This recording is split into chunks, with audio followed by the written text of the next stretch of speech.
لله رب العالمين والصلاة والسلام على سيد الأنبياء والمرسلين أما بعد أعوذ بالله من الشيطان الرجيم بسم الله الرحمن الرحيم ألهاكم التكاثر حتى زرتم المقابر كلا سوف تعلمون ثم كلا سوف تعلمون كلا لو تعلمون علم اليقين لترون الجحيم ثم لترونها عين اليقين ثم لتسألن يومئذ عن النعيم. یہ سورۃ تکاثر ہے. یہ سورت مکی سورت ہے. اللہ رب العالمین نے فرمایا الہاکم التکاثر، زیادتی کی چاہت نے تمہیں غافل کر دیا. زیادتی کی خواہش یہ عام ہے، یعنی مال، اولاد، اعوان و انصار، خاندان و قبیلہ وغیرہ وغیرہ سب اس میں شامل ہے. ان تمام چیزوں کی زیادتی نے تمہیں غافل کر دیا. یہ ایسی چیزیں ہیں جو انسان کو بہت محبوب ہیں اور کثرت سے اس کے حصول کی خواہش انسان کرتا ہے، اور اس کی خواہش جو ہے اللہ تعالیٰ کے احکام اور آخرت سے غافل کر دیتا ہے. مال ہے، اولاد ہے، بہت ساری چیزیں ایسی ہیں انسان چاہتا اور ملے اور ملے اور ملے، لیکن اس کے چکر میں اللہ سے غافل ہو جاتا ہے.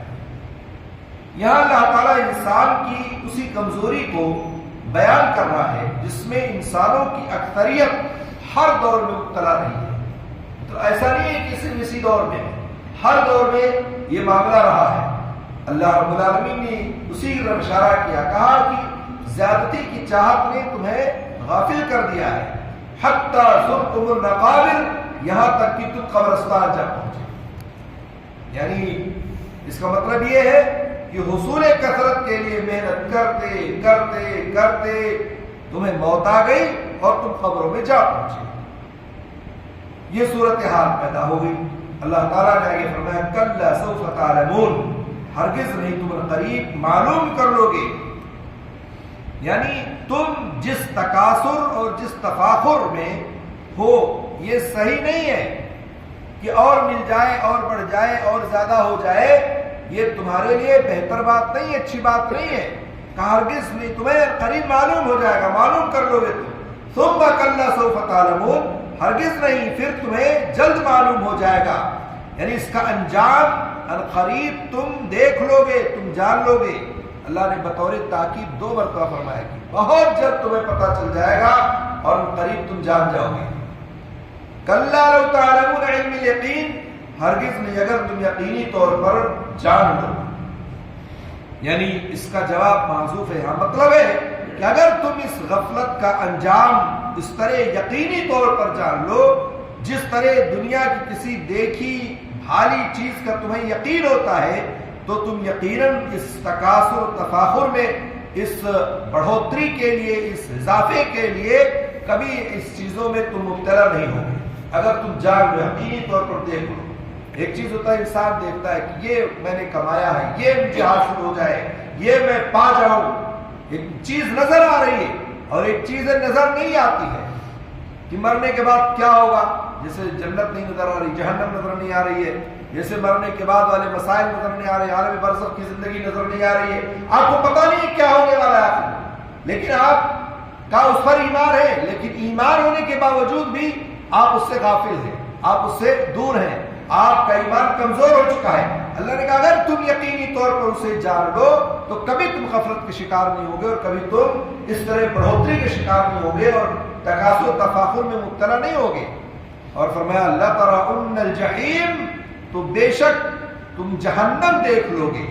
یعنی یہاں بھی اللہ نے کہا کہ اللہ کی قسم تم جہنم ضرور دیکھو گے، یعنی اس کی سزا ضرور بھگتو گے. اگر اسی میں مبتلا رہے، دنیا ہی میں مبتلا رہے اور دنیا میں مبتلا ہو کر کے اللہ سے غافل ہو گئے، اللہ کو چھوڑ بیٹھے، تو یہ جان لو کہ یقیناً تم سزا ضرور بھگتو گے اور تمہیں سزا ضرور ملے گی. ثم لترونها عین الیقین، اور تم اسے یقین کی آنکھ سے دیکھ لو گے۔ پہلا دیکھنا دور سے ہوگا، یہ دیکھنا قریب سے ہوگا، اسی لیے اسے عین الیقین، جس کا یقین مشاہدہ عینی سے حاصل ہوا، کہا گیا ہے کہ یقین کی آنکھ سے تم دیکھ لو گے، کسی بھی طرح کی کوئی شک و شبہ کی گنجائش نہیں ہوگی، صاف طور پر تمہیں نظر آئے گا۔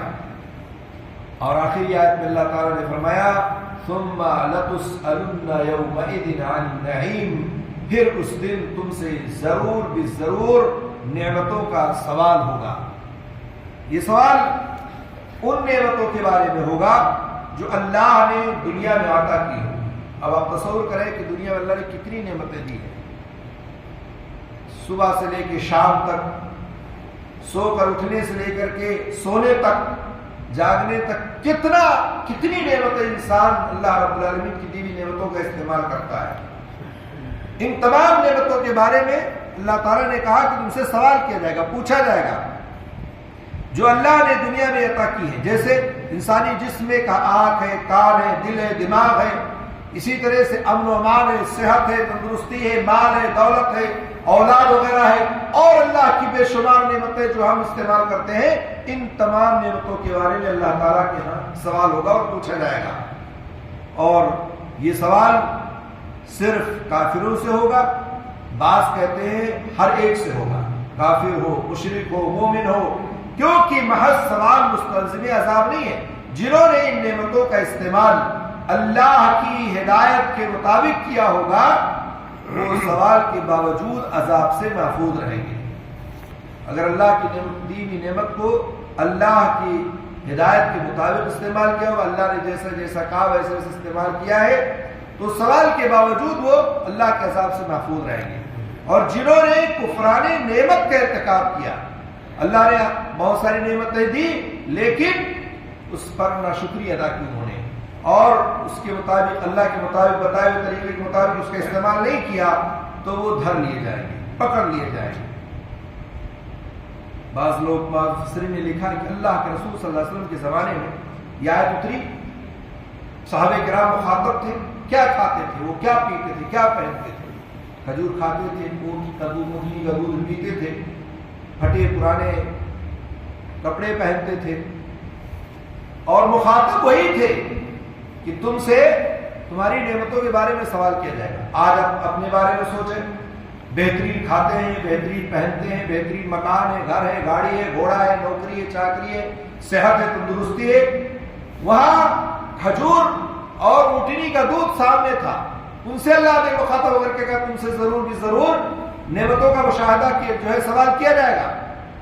اور آج ہمارے پاس کتنی بڑی بڑی نعمتیں ہیں، ہم تصور نہیں کر سکتے ہیں، سوچ نہیں سکتے ہیں، ہم سے اللہ رب العالمین سوال کرے گا تو ہم کیا جواب دیں گے؟ اس لیے اللہ کی دی ہوئی نعمتوں کی قدر کریں اور اللہ کے بتائے ہوئے طریقے کے مطابق ہم اس کا استعمال کریں اور کفران نعمت سے ہم اپنے آپ کو بچائیں۔ اللہ رب العالمین سے دعا ہے اللہ تعالیٰ ہم سب کو قرآن و سنت کا پابند بنائے، دنیا میں رہ کر کے اللہ ہمیں آخرت کی زندگی سے غافل نہ کرے، اور جب تک دنیا میں زندہ رکھے ایمان کا زندہ رکھے، اسلام کا زندہ رکھے، اور قرآن و سنت کا پابند بنائے۔ آمین رب العالمین۔ السلام علیکم۔